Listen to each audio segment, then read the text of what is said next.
one of them just opened the door. Like, there was no knock, nothing. My pants were down around my ankles, and I wanted the floor. I wanted the ground to open up and swallow me. Oh my god, I'm still so embarrassed.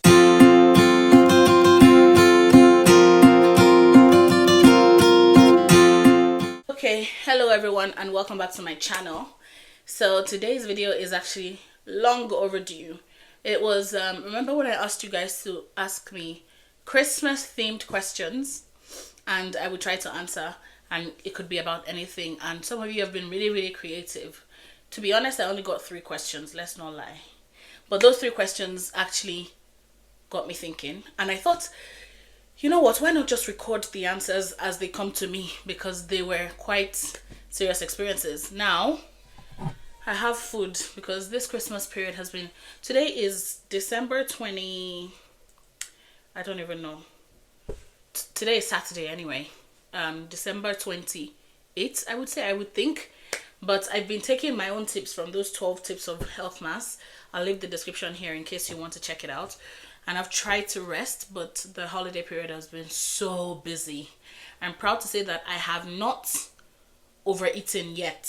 No, actually, that's a lie. I have done that a couple times, but I didn't overeat as much as I did last year, which is always a good thing.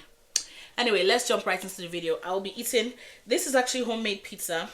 I found out that my bread maker can make pizza dough, and since then we've been having pizza every single day.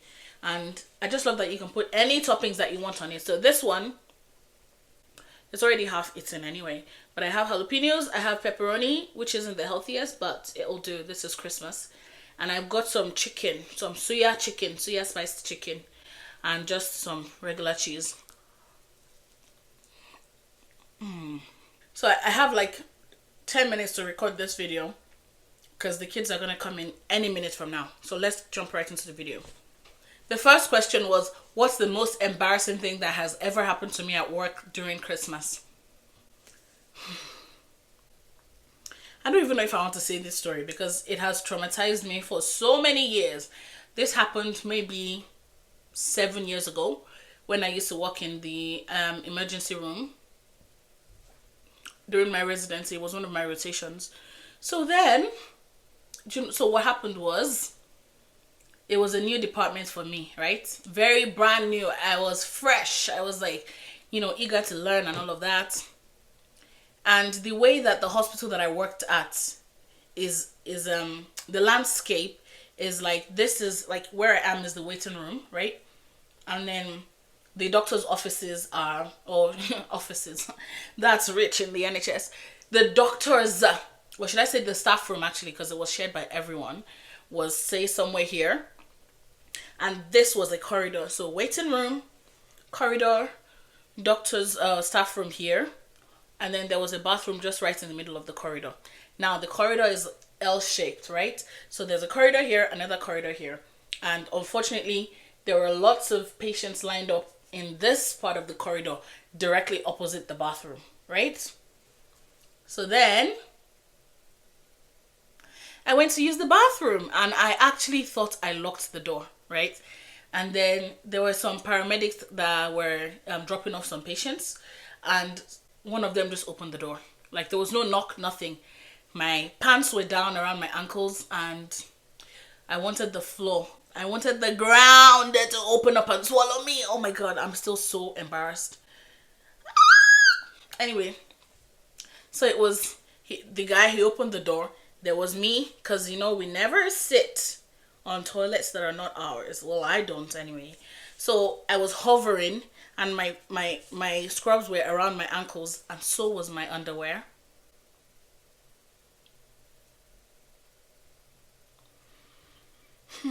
Anyway, you can guess what happened. There was a lot of screaming. He screamed, I screamed. No one saw anything, but they knew that something happened because of all the screaming. And that traumatized me so badly that anywhere I go, if it's anywhere that it's, a public place, I always triple check the lock. So what actually happened was that the lock was broken. So I actually locked it, but it was broken. So the guy just opened the door and yeah, that was horrible. Okay, pizza break. The second question was, what is an experience that shaped you while you were working during any Christmas? Okay, so my mind immediately jumped to one scenario, and I think that that's the one I should say, even though there have been so many. And I almost always worked during Christmas while I was in residency. Almost always, actually. Anyway, this one situation, I'm happy that I can think about it now and laugh about it, but it wasn't funny when I was going through it, and I was going through it. Or it was going through me. We were going through each other. Anyway, my emergency rotation was not like, I've been I was very blessed with my supervisors and seniors, but this one senior, he wasn't, just in case anyone from that hospital is watching, I've totally forgiven him. This is just for story time purposes.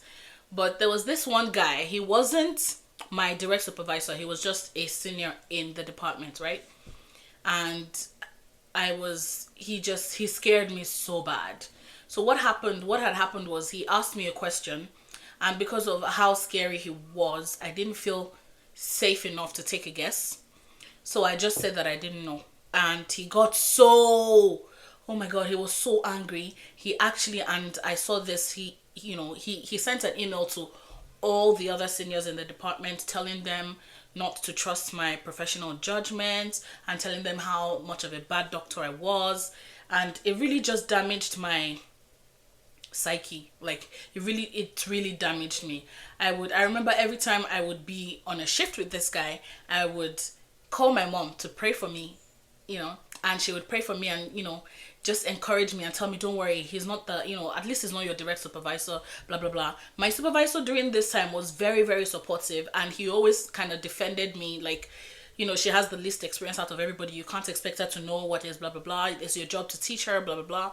But this man, it was like he was sent to torment me. He was very, very mean to me. He was super mean. And I'm over this now. 3 or 4 years ago, I couldn't talk about this without crying. But then, so after he sent that damaging email around, I couldn't sleep. I was anxious all the time. And then there was a female senior in that department that I worked with the next day. And she asked me a question. And this was one of those scenarios that you don't see in real life. Like, they're not common in real life, but you remember learning it in school because it was so interesting, or it was very memorable in school. Anyway, she asked me, and I was like, oh, this is the answer. And she was so impressed because, like I said, it was a rare thing. And, she actually took the time out to write an email to the rest of the staff, saying how I was, because we were one doctor down that day, so it was only me and her running the entire department. And she was like, oh yeah, this was a horrible day, it was so tough, if I didn't have this girl with me, it would have been even worse. She was so blah, like, she really talked me up. And that was it was great for my morale and great for my psyche, because, like I said, the previous day, that guy had sent that email around, and then she took the time. Like, she could have just told me, oh, I'm happy with you, but she took the time to write it in an email and copy everyone. Like, even my supervisors, the main guy, everyone. She copied everyone in the department. And I just felt like that was so, like, she didn't have to do it, and she did it. So for me, that experience really shaped, like, the way I want to be and the way I definitely do not want to be. I don't want to be like that senior that was mean. And I've had a couple of students, who rotated with me, like, who I was responsible for, and I tried my best. I don't think that anyone would say that I was mean to them, and I wasn't a teacher to them. I wasn't, I always go the extra mile to say, oh, even though you didn't get this answer right, it doesn't define you as a doctor. It doesn't define you as a person. You just need to study a bit harder. I always aim to be like that woman who took the time out to tell everyone about my positive sides. I want to make sure that they're actually learning. They're not leaving that rotation scarred. So for me, that was a massive thing that actually, I would say, shaped me as a doctor today. Thank you for that question. That actually made me reflect. Pizza break.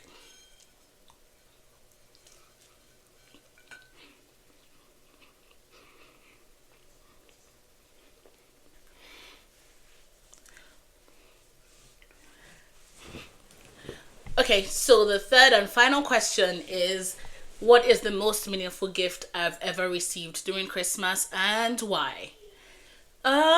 This one is kind of tough. Oh, a little girl made me some cookies and a card. This was very recently, actually. I don't think I received any Christmas presents while I worked in the UK. No. So this year, a little girl made me some cookies and she left me a card as well. And it meant so much to me because she was, when I met this girl, she was very scared of me. She was very scared. And so she came in for, I suppose, her physical or something. And she told me that she was going to bake me cookies for Christmas. And I was like, ah. And then she actually did. She brought me cookies and a card that she had made herself. Obviously, I know her mom helped her because she was very young, probably like 5 or 4, probably. They were very messy, very like wonky, but very adorable, very delicious. So yeah, I really appreciated that. Those, I would say that that was the most meaningful one. Not to say that all my patients don't give me great gifts, but that one for me meant that a little girl thought that it was, like she took her time to make this for me. So that means I must have had a positive impact on her life, even as young as she is. So that was very rewarding for me. Anyway, thank you so much. Another pizza break. Thank you so much for asking me those questions. I'm going to try and edit and put this up in a couple of hours. So I want to thank you. I'm probably going to do one more video before the end of the year, but I want to thank you all for the support that you've shown me these past 2 months on YouTube and my social media pages as well on Instagram. I really do not take this support for granted. I'm really grateful for you guys. Thank you, and see you in 2025. No, actually, sorry. See you in my next video. Make sure to like and subscribe if you haven't done that, because we've got great content coming in 2025. Bye.